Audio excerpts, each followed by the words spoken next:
우리가 흔히 스트레스 받으면 머리가 하얘진다거나 기억이 안 난다라는 말을 농담처럼 하곤 하죠. 그런데 최근 연구들을 보면 이게 단순한 농담이 아니라 꽤나 과학적인 근거가 있는 이야기일 수 있습니다. 실제로 스트레스에 취약한 사람들이 그렇지 않은 사람들보다 치매에 걸릴 확률이 높다는 연구 결과들이 속속 나오고 있습니다. 그렇다면 왜 스트레스가 기억력과 뇌 건강에 이렇게 큰 영향을 미칠까요? 그리고 정말 스트레스를 잘 받는 성격이 치매 위험을 높이는 걸까요? 먼저 스트레스가 우리 몸에 미치는 기본적인 원리를 살펴보겠습니다. 스트레스를 받으면 뇌는 위기 상황이라고 인식하고 부신이라는 장기를 통해 코르티솔이라는 호르몬을 분비합니다. 이 코르티솔은 원래 위급한 상황에서 우리 몸을 지켜주는 역할을 합니다. 예를 들어 사자가 눈앞에 나타난다면 순간적으로 심장 박동을 빠르게 하고 혈압을 올리고 근육에 에너지를 집중시켜 도망치거나 싸울 수 있게 하는 것이죠. 문제는 이런 반응이 잠깐이 아니라 오래 지속될 때입니다. 코르티솔이 장기간 높게 유지되면 뇌의 해마라는 부위가 손상을 입기 시작합니다. 해마는 기억을 저장하고 불러오는데 핵심적인 역할을 하는 곳입니다. 쉽게 말해 해마는 우리 뇌 속 기억의 창고이자 검색 시스템입니다. 그런데 이 해마가 스트레스 호르몬에 오래 노출되면 신경세포가 점점 약해지고 새로운 기억을 만드는 능력이 떨어지게 됩니다. 그래서 스트레스가 심한 시기에 단기 기억이 자꾸 사라지거나 집중력이 저하되는 현상이 나타나는 것이죠. 이런 메커니즘이 단기적으로는 단순한 건망증이나 집중력 저하로 끝날 수 있지만 장기적으로는 치매의 위험 요인이 될 수 있습니다. 특히 알츠하이머형 치매는 해마의 신경세포가 점차 파괴되면서 발생하는데 스트레스가 이 과정을 가속화할 수 있다는 점에서 과학자들이 주목하고 있습니다.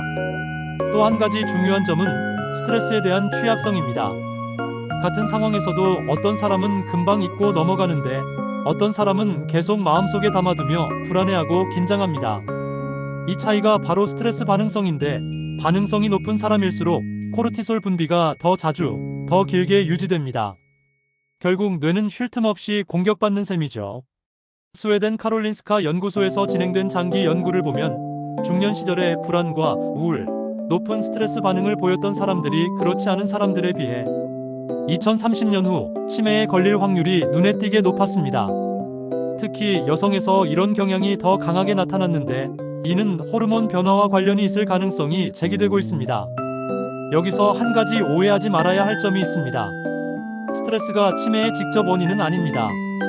치매는 유전적 요인, 생활습관, 뇌 손상, 대사 질환 등 다양한 원인이 복합적으로 작용해 발생합니다. 하지만 스트레스는 이러한 위험 요인들 사이를 연결하고 뇌를 더 취약하게 만드는 촉매제 역할을 할 수 있다는 것입니다. 마치 불이 날 가능성이 있는 집에 기름을 붓는 것과 비슷하죠. 그렇다면 스트레스에 취약한 사람들이 어떻게 해야 치매 위험을 줄일 수 있을까요?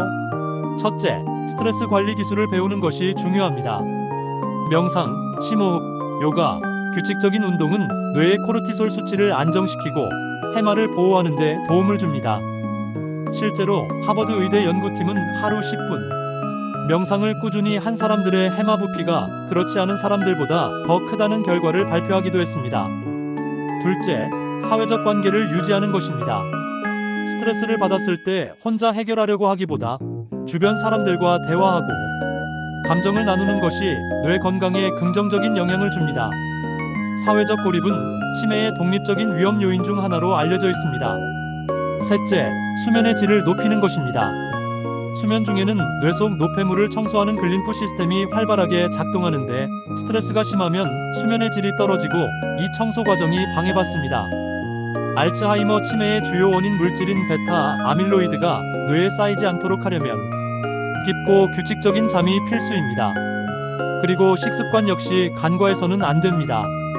오메가-3 지방산이 풍부한 생선, 항산화 성분이 많은 채소와 과일, 견과류, 올리브 오일 등 지중해식 식단은 뇌 건강을 지키는 데 효과적이라는 연구가 많습니다. 반대로 당분이 많고 가공도가 높은 음식은 뇌의 염증 반응을 증가시키고 스트레스에 대한 회복력을 떨어뜨립니다. 마지막으로 평생 학습과 뇌 자극 활동을 생활화하는 것도 중요합니다. 새로운 기술을 배우거나 악기를 연주하고 퍼즐이나 독서를 하는 것은 해마와 전두엽을 자극하여 신경 연결망을 강화합니다. 이렇게 만들어진 인지 예비력은 치매가 발병하더라도 증상의 진행을 늦추는 데 도움이 됩니다. 결국 스트레스에 취약한 성향 자체를 완전히 바꾸기는 어렵더라도 그 영향이 뇌에 오래 남지 않도록 조절하는 방법을 찾는 것이 핵심입니다. 우리의 뇌는 생각보다 회복력이 강한 기관이지만 반복되는 공격에는 약해질 수밖에 없습니다. 스트레스와 잘 지내는 법을 배우는 것은 단순히 마음의 평화를 얻는 일이 아니라 미래의 뇌 건강을 지키는 투자라고 할 수 있습니다. 결론적으로 스트레스에 취약한 사람이 치매에 잘 걸린다는 말은 단순한 속설이 아니라 과학적 근거가 있는 이야기입니다. 하지만 이건 운명처럼 피할 수 없는 결과가 아니라 관리와 노력으로 충분히 완화할 수 있는 위험입니다. 오늘부터라도 스트레스 신호를 조금 더 빨리 알아차리고 휴식과 회복의 시간을 의식적으로 만들어 보세요.